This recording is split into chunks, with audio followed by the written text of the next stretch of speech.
Have you ever looked at your Venmo transactions and wondered, am I really getting the best rewards out of this app right now? That's the question I asked myself heading into 2025. Venmo has really evolved from just sending money to friends. It's now a full-blown financial platform with rewards programs that are actually worth paying attention to. We're going to break down the key programs for 2025 and even look ahead to what's been announced for 2026, based on my deep dive into the details. The Venmo Credit Card Rewards Program. If you have the Venmo credit card, the reward system for 2025 continues to be one of the most unique and simple on the market because it's automatic and dynamic. Dynamic cashback structure. This is the big one. The rewards are based on your spending habits for the month, and they recalculate automatically every billing cycle. I've found this makes it incredibly easy to maximize cash back without juggling multiple cards or trying to remember rotating categories.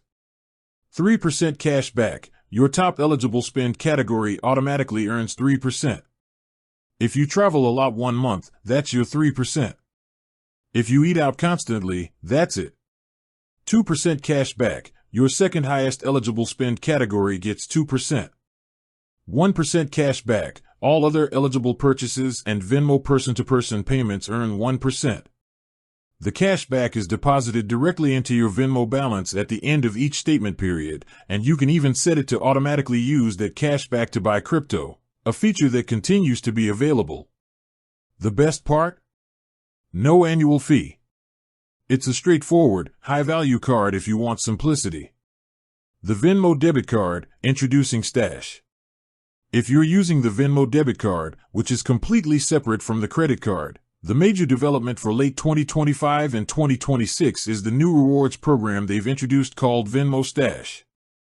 This program is designed to reward you for using Venmo as your primary money management tool, not just for spending. Venmo Stash Tiered Rewards. Stash operates on a tiered system tied to how you fund and use your account. Base tier, 1% cash back. You start with 1% cash back on purchases made with the debit card at merchants included in curated brand bundles that you select. Level up, 2% cash back. If you turn on auto reloads to automatically replenish your Venmo balance, your cash back doubles to 2% at those bundled merchants. Maximum tier, 5% cash back. This is the big jump. If you receive $500 or more in direct deposits to your Venmo account each month, you unlock a full 5% cash back on those bundled merchant purchases. The maximum cash back you can earn through Stash is $100 per month. This program is all about incentivizing direct deposits and keeping your funds within the Venmo ecosystem. And looking ahead to 2026, they've already announced that the Stash program will be expanding to include more ways to earn, including when you pay with Venmo at their network of nationwide merchants, even beyond the debit card. My takeaway and final recommendation. For 2025 and into 2026, Venmo has clearly defined two separate but powerful rewards paths. If you're looking for a top-tier credit card that does the work for you, automatically maximizing your cash back across your actual spending, the Venmo credit card with its 3%-2%-1% dynamic structure is an excellent choice. If you're a heavy debit card user or are looking for a simple banking alternative, the Venmo debit card combined with the new Stash program offers a massive potential return of up to 5% cash back, provided you can meet that monthly $500 direct deposit requirement.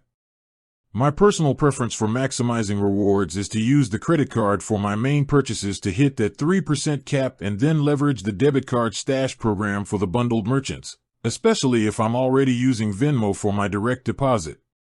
You can effectively stack rewards across both products. With that said, thanks for watching and until next time.